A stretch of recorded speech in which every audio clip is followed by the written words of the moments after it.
Hey everyone, grab your tea and relax. Let's delve right into the topic. The biggest question that you guys asked me last year was, Tavala, how do you deal with failure? Since this was a highly requested and probably forgotten about question, I thought I'd come on here to address this.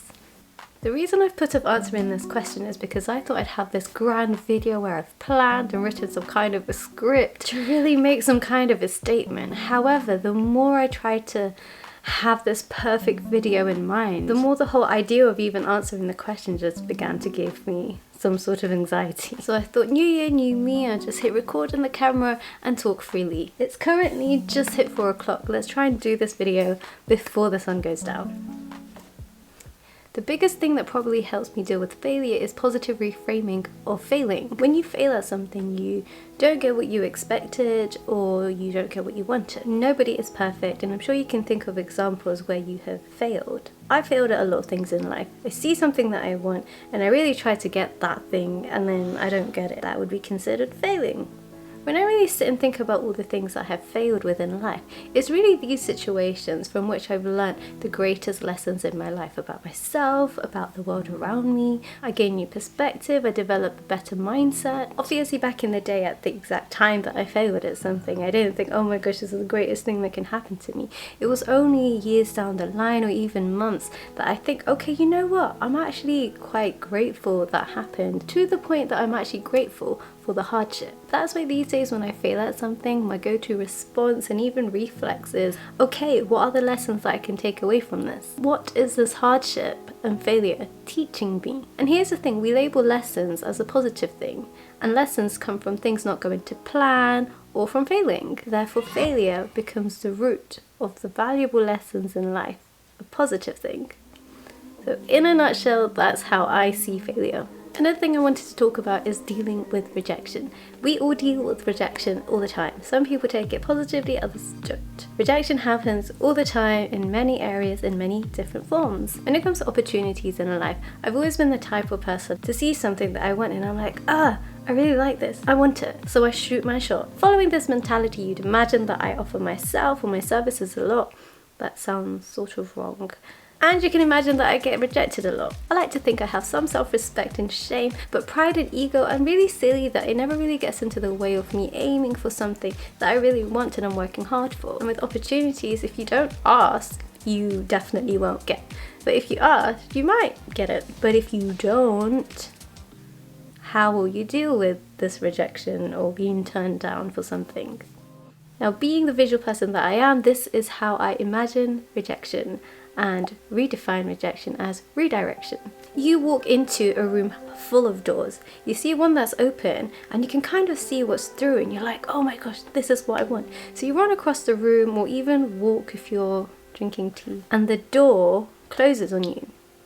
You knock on it, it doesn't open. You start banging on it, it still doesn't open. You sit there exhausted from banging and screaming and shouting at the door, it's still closed. Sometimes it might open, but other times it may not. Sometimes what we do, and obviously I'm victim to this as well, is we sit and we stare at this door that has closed. We huff and we puff and nothing really happens.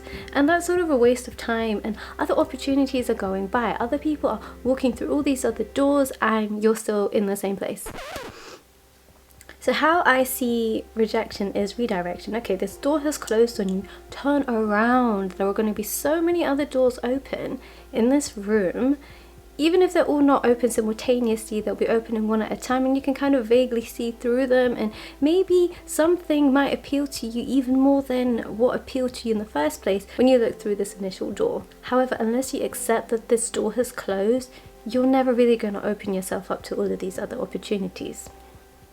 I'm hoping this analogy of walking into a room full of doors hasn't been a complete flop. I'm hoping that I've conveyed to you how I picture rejection redefined as redirection. Oh my god, it's actually so dark outside.